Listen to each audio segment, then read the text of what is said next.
Et oui, le voici, le voilà, nouveau camion, une dépense qui n'en est pas une et qui était vraiment pas prévue. Puis c'est un peu le but de la vidéo aujourd'hui. Oui, je suis fier de mon beau nouveau truck, mais je veux vous parler un peu du volet financier de tout ça. Puis que dans le fond, en business, c'est un peu différent peut-être de dépenses personnelles. Donc, c'est le but de la vidéo d'aujourd'hui. On parle camion. Donc, là, avant de vous le présenter, la petite histoire, c'est que j'ai commencé ma compagnie en 2022, le Petit Forestier. En fait, j'ai commencé la planification financière, puis d'élaborer mon image de marque, mes produits et services, tout ça en 2021. Mais je me suis vraiment lancé en 2022. On était en fin de pandémie. J'étais à la recherche d'un véhicule qui allait être capable de tirer mes équipements, donc ma pelle principalement avec ma remorque. Je voulais une remorque qui était capable de tirer au moins 20 000 livres à cette époque-là. Puis, j'ai acheté mon camion d'avant, un GM Sierra SLT, je pense, 3500 HD avec les roues doubles. Donc, c'est un camion qui m'a servi bien les 3 dernières années. Mais je dis bien, il y a eu quelques problèmes. J'ai dû changer le réservoir d'urée. J'ai eu des problèmes. Bon, les freins m'ont lâché aux 4 roues. Mais ça, c'était de l'usure, disons, normale. Il y a eu des petits problèmes électroniques, mais rien de majeur. Mais en termes de fonctionnement, travail, il a tout le temps été fort, tout le temps été fiable. Jusqu'à cet hiver. Ah oui, c'est vrai, l'automne ou l'été dernier, j'ai fait changer le radiateur. Ça m'a coûté une beurrée parce qu'il perdait pas de l'urée, mais du Prestone. Donc, c'est un camion qui a eu certains enjeux. Puis au-delà de ces enjeux techniques-là, mécaniques du camion, je l'ai payé à un prix de fin COVID, c'est-à-dire, je l'ai acheté à 70 000 km. C'est un modèle 2020 que j'ai acheté en 2022, presque 2023, l'été 2022. Puis je l'ai payé essentiellement le prix d'un neuf. C'était les prix à ce moment-là. Le marché de l'usager, il n'y avait rien dans le 3500, semi-récent avec des garanties. Il y a même sans garantie, là, les gens s'arrachaient les 3500. Ça se louait pas nulle part. Les concessionnaires dans le neuf, il était à 1 an, 2 ans de livraison. J'avais acheté un Dodge Ram 3500, puis j'attendais qu'ils me le livrent. Puis là, c'était des délais, puis c'était pas des délais comme « Oh oui, peut-être d'une semaine, 2 semaines. » C'est « Ah, finalement, ça va aller en septembre. » Puis là, c'est pas sûr septembre, c'est peut-être plus octobre, novembre, décembre. Puis moi, je commençais ma business au mois de mai. Donc, je pouvais pas me permettre d'attendre. Fait que j'ai acheté le camion. C'était un achat nécessaire, mais c'était pas un bon achat. Puis je le savais en le faisant que je me mettais un peu le bras dans l'engrenage d'une mauvaise dépense. Donc, ce qui m'amène à aujourd'hui. J'ai eu, avec l'autre camion, j'ai été chanceux dans ma malchance, c'est-à-dire, je perdais beaucoup de Prestone. Puis là, j'étais, qu'est-ce qui se passe? Je l'ai amené chez le concessionnaire. Il regardait ça. Il n'y a pas de problème, il n'y a pas de problème. Mais pourtant, je mettais des bidons pour finalement qu'il le regarde de plus proche pour s'en rendre compte que c'était le gasket de tête qui était craqué, donc qui perdait. Fait que je brûlais du Prestone. Fait que c'était pas dramatique. C'est quelque chose que j'ai été chanceux parce que ma garantie finissait en avril. Donc, ils pouvaient me faire les réparations, mais on parlait d'au moins 1 mois ou 2 d'attente pour les pièces. On parlait après ça de 30-40 heures de travail, changer le gasket lui-même. Fait que c'est tous des temps que moi, mon outil principal de travail, mon camion, n'est pas disponible.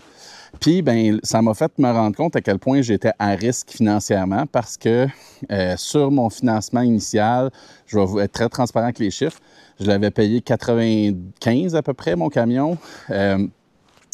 Il me restait 70 000 à payer, puis il en valait peut-être 50, 45, 50, si moi je le vendais. J'avais fait des démarches, voir si financièrement ce serait viable de changer pour un Ford parce que j'ai un concessionnaire Ford près de chez moi où j'ai eu du bon service. Je suis pas vendu à une marque, fait que moi, c'était plus un outil de travail. La marque qui est écrite dessus, ça m'en fout un peu tant qu'il fait le travail que je lui demande. Fait que puis Ford, ils ont plus de techniciens. C'est un gros concessionnaire à Sainte-Agathe. Donc, je me suis dit, tiens, on va changer pour un Ford. J'avais regardé, il me donnait 35 000 $ pour mon ancien camion. Puis le prix pour un modèle équivalent chez Ford, parce que c'est bizarre, là, les 3500 versus 350, c'est pas tout à fait équivalent en force. Les 3500 GM sont plus proches du 450. Puis, ben, pour certaines options, ça revenait quasiment mieux d'aller chercher un 550. Puis là, ben, on tombe dans des prix plus autour de 120, 125 000 avec les options comparables. Donc, j'étais comme, bon, ben, mon chien est mort, on ne change pas de camion, je vais continuer avec mon Sierra. Mais là, est arrivé mon bris là, de gasket de tête. Donc, ça a fait en sorte que, d'un point de vue affaires, c'est beaucoup d'argent. Je me sentais un peu à risque de dire, ouais, là, c'est un camion qui travaille fort, je sais de la machinerie avec ça. J'arrive au bout de ma garantie en avril. Il m'a déjà coûté cher de réparation. Puis là, avec le gasket de tête, je savais qu'il allait tout désassembler le moteur, puis tout réassembler le moteur. Puis ça vient ça avec un paquet de petits problèmes qui suit après ça avant que tout reprenne l'ordre. Fait que j'avais peur d'être encore à risque puis de revivre une année comme j'ai vécu en 2024 avec plein de bris de machinerie puis pas être fonctionnel puis d'avoir à débourser bien de l'argent à chaque fois que j'ai des bris.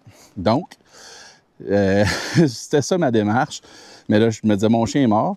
Mais j'ai rencontré les gens chez GM puis on a commencé à négocier. Là, on a regardé les chiffres.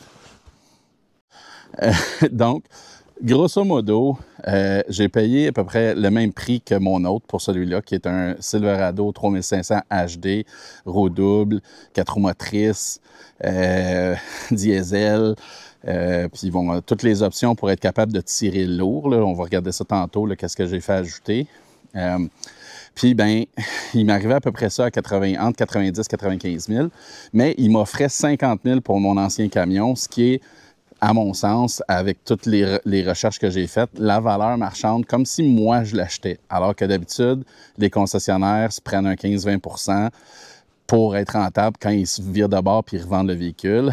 Donc, le fameux 35 000 que m'offrait Ford, ben, c'est un peu là que, dans le fond, GM a des sommets à Saint-Jovite, pour les nommer. Là, merci Jean-Sébastien. Ils m'ont fait un bon deal. Ils m'ont offert un prix juste pour mon ancien camion, en sachant qu'il y avait le gasket de tête à changer et tout ça. Ils m'ont fait un prix correct pour le nouveau véhicule, mais ils m'ont surtout bien patenté le financement. Donc, je reste à des paiements similaires de l'autre camion. On rallonge un petit peu le terme, mais là, c'est que je vais être sous garantie. Donc, ça me sécurise beaucoup surtout au niveau des parties qui coûtent cher, le moteur, transmission, tout ce qui est plus l'électronique. C'est ces bouts-là, moi, qui m'inquiètent parce que c'est des tranches de 5-10 000, là, c'est pas à coût de 500 $. Donc, fait que c'est ça. Fait que c'est ce qui a motivé ma décision parce que je m'en allais pas m'acheter un nouveau camion, pas du tout, zéro pin bar. Puis ça a été purement pour moi une décision de chiffres et de fonctionnel, mais j'ai jamais vu le camion, je les ai pas magasinés, j'ai pas regardé c'était quoi. Il m'a dit oui, je peux avoir un camion pareil, c'est parfait. Fait que c'est là où j'en suis aujourd'hui. Alors me voilà avec un nouveau camion. Donc je vous le présente quand même. Donc, c'est un Silverado, un Chevrolet, Silverado 3500 HD, roue double, couleur Summit White, blanc sommet. Il est 4 roues motrices. C'est un moteur diesel Duramax dedans. Depuis 2024, c'est une nouvelle version du moteur qui est dedans. On va vous montrer le moteur pour les gens qui aiment ça. Donc, c'est la version génération 2 du Duramax LP5. C'est un 6,6 litres diesel. Ça développe dans les 900 là, de couple, de torque.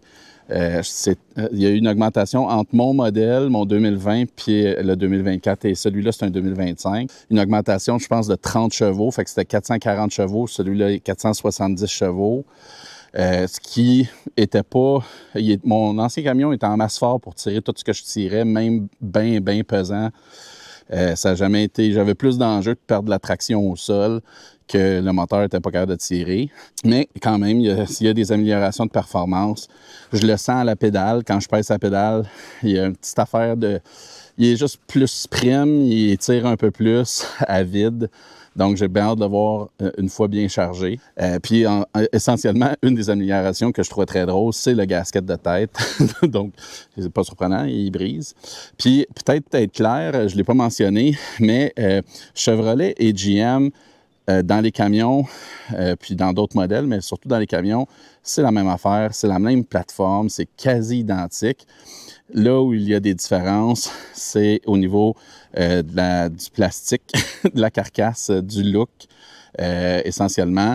Le GM de base, le Work Truck, il y a des petits réflecteurs de lumière sur les ailes, il y a les lumières LED en bas, il y a des petits luxes de plus que le Chevrolet n'a pas. Mais pour moi, c'est niaiseux, mais c'était pas un avantage parce qu'on le paye. On paye ce petit luxe-là. Moi, je voulais de base, mais fort. Donc, j'aimais mieux payer un peu moins cher puis avoir le plus de camions puis le plus de performance que je suis capable. Le luxe, j'en ai pas besoin. Puis, au-delà de ça, ou je devrais dire malgré ça, pour les trims de base, que ce soit chez GM ou chez Chevrolet, c'est pareil. L'équipement de base est similaire. Même, j'ai peut-être quelques petits équipements de plus dans mon édition au niveau, quand je prends un certain groupe d'options qu'il n'y a pas dans le GM, ou du moins il faudrait que je paye plus cher pour l'avoir d'inclus chez GM. Donc, grosso modo, quand même, j'ai beaucoup de camions pour mon argent. Je regarde des fois des vidéos, je regardais récemment, comme je disais, moi j'ai pas acheté un camion, j'ai acheté une sécurité financière pour mes opérations. Fait que quand j'ai eu le camion, je l'avais même pas vu. On achète quelque chose de 100 000 $ sans jamais l'avoir vu. C'est un peu bizarre, mais c'est le même. Ou du moins, j'ai pas pris le temps de courir les concessionnaires partout dans le monde pour essayer de trouver un de ce genre-là. Ça fait je l'ai acheté à l'aveuglette. Là, c'est peut-être pas la bonne chose à faire. Bon, maintenant, comme je disais, ce qui différencie ce modèle-là de mon ancien camion, une des choses que je tenais, parce que pour les gens qui ne sont pas des acheteurs de camions, là, comme moi j'étais avant, là, c'est mon deuxième camion à vie, je n'avais pas réalisé qu'à quel point c'était toutes des options. Le déjoueur arrière, c'est une option. C'est pas comme dans les voitures où on choisit le modèle Sport ou le modèle LX, puis ça vient avec ça, puis c'est ça. Il y a beaucoup d'options. On construit le camion qu'on a besoin. Donc, quand j'avais acheté mon ancien camion, il venait avec des options que le premier propriétaire avait choisies, puis il y avait des trucs que je voulais pas, mais que j'étais un peu pris avec. Notamment, la cabine. Je trouvais mon ancien camion très long. Je voulais avoir la boîte longue, ça c'est correct, mais je voulais pas avoir le crew cab ou la cabine passager parce que la cabine passager est plus longue. Celui-là, c'est une cabine double, donc il y a un 10 pouces de moins de longueur qui, honnêtement, je ne m'attendais pas à une si grande différence sur la conduite. Le rayon de rotation est tellement plus court avec ça. Je pensais pas que ce 10 pouces-là ferait une différence, mais là, ça fait juste 2 jours que je le conduis. Puis juste me virer de bord dans mon stationnement ici, c'est possible, alors qu'avant, il fallait que je recule avec le camion jusqu'à la rue. C'est banal, mais le petit 10 pouces que j'ai de plus court fait une énorme différence. Aussi sur l'agrément de conduite. Là, on est l'hiver, je roule en 4 roues motrices. Avec l'autre, je n'osais pas parce que en tournant les coins, je sentais ma gomme de pneus arrachée au fur et à mesure, tellement ça grattait puis ça tournait pas. Alors que lui, je le sens un peu quand même, mais c'est bien moins pire puis c'est négligeable. Là, fait que je le laisse en 4 roues motrices quand je suis dans la neige, évidemment. Donc, au niveau de la conduite, juste cette différence-là de changer la cabine fait une énorme différence. Donc, si comme moi, vous travaillez majoritairement seul, vous êtes dans le magasinage d'un camion, indépendamment de la marque, ça va être vrai. On est mieux... c'est le fun d'avoir de la place pour des passagers, mais moi, j'ai des coffres à outils, j'ai mes chainsaws, c'est un espace pour mettre des outils en arrière. J'en ai un peu moins, mais c'est pas significatif au niveau du volume d'espace que je perds par rapport à l'agrément de conduite puis le fait d'être plus court. Avec la remorque, anciennement avec l'autre camion, j'étais vraiment long bout à bout. Fait que me reculer dans le stationnement de mes clients, trouver des endroits pour me virer de bord. Des fois, je me sentais plus long qu'un 53 pieds. Puis, c'était vraiment pas manœuvrable. Donc, j'ai vraiment hâte au printemps de tirer la remorque puis voir comment ça performe. Autre changement, j'ai fait, tant qu'à avoir un véhicule neuf, j'ai choisi l'option d'avoir une suspension avant plus forte pour avoir un kit pour mettre une gratte éventuellement. Dans mes activités de déneigement, je vois très bien ce camion-là devenir le camion de service pour sabler, pour gratter certaines entrées, pour aller pousser des bancs de neige en temps de tempête. Donc, je suis pas sûr que je vais le faire. C'est sûr que je vais m'occuper du sablage, oui. Pas sûr que je vais faire la gratte. On va voir l'année prochaine comment mes affaires s'enlignent. Mais étant donné que je vais avoir ce camion-là au moins 5 ans, peut-être 7, certainement 5 ans, ben je voulais avoir l'option. Je voulais pas être pris à avoir installé des kits après. Puis là, il est bâti comme ça. Il y a les skid plates, là, les gardes en dessous en prévision d'avoir un kit, une gratte en avant. Autre différence, ben sur mon ancien camion, quand j'ai changé de remorque, quand je suis allé me chercher ma N&N, ma remorque N&N a une boule 3 pouces. Donc, pour être capable de tirer, je pense que c'est jusqu'à 40 000 livres, mais je m'étais fait installer un hitch, un kit là, pour être capable d'installer mon col de cygne 35 000 livres dans mon autre camion. Juste ça m'avait coûté près de 1800 $. Puis c'était un kit, il avait fallu qu'il troue la boîte. C'était pas fait, ça a été bien fait par le magasin où je l'ai pris, mais c'était pas d'usine, donc c'était moins bien intégré. Les crochets rentraient avec des springs dans la boîte. Fait que c'était tout le temps un peu difficile de sortir les crochets, surtout dans la neige. C'était un peu du trouble, alors que là, étant donné que je l'ai prévu, je l'ai fait mettre d'usine. Donc, la boîte est pré-percée pour la boule et pour les ancrages et les crochets. Donc, c'est juste plus propre, ça va juste être plus pratique à l'utilisation. Le hitch en question, la barre d'attache est installée en dessous de la boîte. Encore là, ça a été fait alors qu'il était neuf. Puis c'est le kit de GM et non quelque chose que j'ai fait racheter par après qui ont comme fité. Là, c'est vraiment le kit de GM qui va avec ces véhicules-là. Fait qu'encore là, c'est bien pogné après le frame, avec les bonnes braquettes. Fait que là, je me sens vraiment parfaitement en sécurité, sans aucun doute, que je peux tirer, je pense que c'est 34 500 livres. Moi, mon chiffre magique que je veux être fonctionnel, c'est 30 000 livres. Donc, je dépasse ma capacité que je voulais. Fait que c'est numéro 1, c'est ce que je voulais. Fait qu'on est en business. Autrement, des petits ajouts que j'avais dû payer pour faire ajouter sur l'autre camion, ben il y a tout le temps le kit de la prise de remorquage ici à l'arrière. Mais, là, je ne sais pas si on la voit, mais il y en a une ici également dans la boîte. Sur mon autre camion, étant donné qu'il ne venait pas avec le kit gooseneck de base, ben il n'y avait pas la connexion à l'intérieur de la boîte, ce qui faisait en sorte que j'avais tout le temps mon fil de gooseneck pendouillant en dessous, ce que j'aimais pas, qui était dérangeant pour le tailgate. Donc là, maintenant, c'était prévu. Fait que j'ai la prise dedans, le fil il est dans la boîte, pas dans les jambes, pas accrochant. Donc, c'est des détails, mais qui fait que c'est juste, tout est plus facile, agréable, moins accrochant, moins problématique là, à l'usage au jour le jour.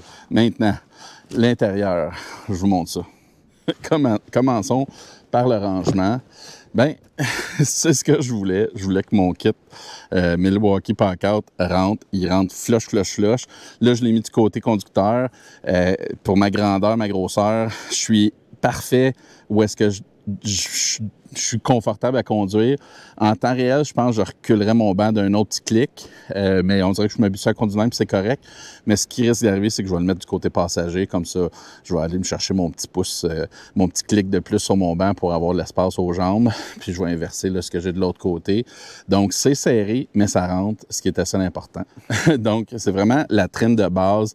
C'est le WT, le Work Truck. Donc, c'est même pas le LT ou SLE ou whatever. Là. C'est vraiment le plus de base. Mais j'ai le groupe Convenience qui est un groupe d'options qui est presque nécessaire juste parce que c'est lui qui inclut le déjureur arrière, puis on ne peut pas le prendre tout seul maintenant.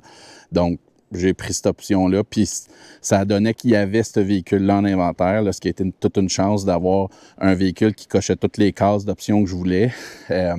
Outre le hitch qu'il a fallu ajouter, le gooseneck qu'il a fallu ajouter parce que je voulais être capable de tirer ma boule 3 pouces, 35 000 livres. Mais ça vient avec les fenêtres électriques, avec le... Il n'y a pas... Il n'y a pas de volant chauffant ou de banc chauffant. Pas quelque chose qui est un problème pour moi. C'est un démarrage sans clé, ce qui est quand même pas quelque chose que je pensais avoir besoin, mais c'est le genre d'affaire que quand tu l'as, tu fais comme, ben, c'est le fun, là, pas avoir à sortir tes clés de ta poche, à part pour quand tu es dehors, avant de mettre des affaires dans le camion, de le débarrer. C'est quand même pratique. Donc, on est habitué à voir ça dans les voitures, mais moins dans les camions. Du moins, moi, je fonctionnais avec une clé. Sinon, je vous dirais, c'est la même affaire. C'est identique. Les mêmes pitons. Les mêmes pitons, le même habitacle. Il y a un petit détail de plus. J'ai de la place maintenant pour ranger ici des affaires en dessous. Je ne l'avais pas sur l'autre véhicule. Les trous, ça a l'air banal, mais à peu près 1 centimètre de plus. Donc, ça fait juste en sorte que les affaires, ils sortent moins. Je me ramasse... Bon, je le pitch à terre pour vous montrer, mais je me ramassais tout le temps avec mon portefeuille ou mon cellulaire ou les objets ou mes clés que je mettais ici qui débordaient puis qui tombaient. Alors que juste ça, c'est banal, mais au jour le jour, c'est le fun. Bon, il y a l'assistance pour rester en ligne, quelque chose que j'active jamais ou rarement. Il y a les alertes anti-collision avant, que j'ai mis les alertes, mais pas le freinage d'urgence. Moi, j'aime mieux contrôler mon véhicule. C'est correct que ça me dise bip bip, il y a quelque chose, tu vas rentrer dedans, mais j'aime mieux être la personne qui freine. Autrement, il y a le contrôle de vitesse, mais le cruise control. Donc, de base, il y a tout ce que moi, je veux. J'ai le Bluetooth, j'ai Android Auto, il y a Apple CarPlay. Pour moi, j'ai jamais eu besoin de plus de luxe que ça dans mes voitures. Un des trucs que j'avais un petit peu, pas de misère, mais que j'ai hâte de voir s'il va y avoir une amélioration de performance, c'est au niveau du remorquage. J'ai hâte de voir si le contrôleur qu'il y a dans ce véhicule-là est mieux que celui que j'avais dans mon ancien camion, parce qu'il y avait un petit délai de freinage. Je veux dire, il y en a tout le temps un quand c'est des freins hydrauliques sur des remorques versus des freins électriques. On gagne en puissance puis en capacité de charge, mais on perd en réponse immédiate du freinage. Donc, des trucs que je voulais pas, mais que j'ai, ça donne que ça venait livré avec, les miroirs qui rentrent. Je trouve ça un peu moins pertinent avec des camions roue double, parce que de toute façon, la culotte en arrière est large en masse, fait que je risque de me faire... Pour qu'ils passent proche de mon véhicule, ils vont m'accrocher mon aile en arrière avant d'accrocher mes miroirs. Mais bon, on sait pas des fois, rien à perdre. Donc, des miroirs électriques. Donc, c'est ça pour l'intérieur. Des petits trucs que j'ai oublié de vous mentionner. J'ai changé les pneus qui venaient avec. Mais en fait, je me suis acheté des pneus d'hiver. Je suis mordu des Nokian Acapelita.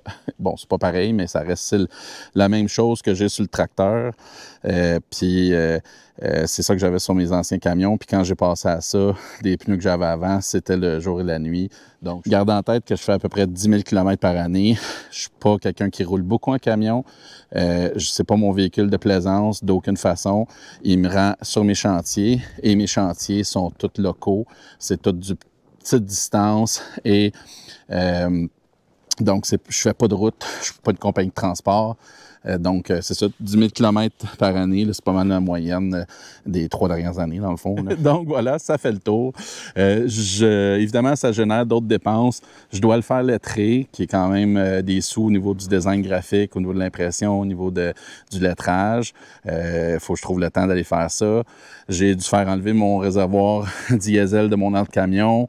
Ce qui est une dépense, je vais le faire installer, ce qui est une autre dépense. Je n'avais pas la place, l'équipement à faire ça rapidement chez moi.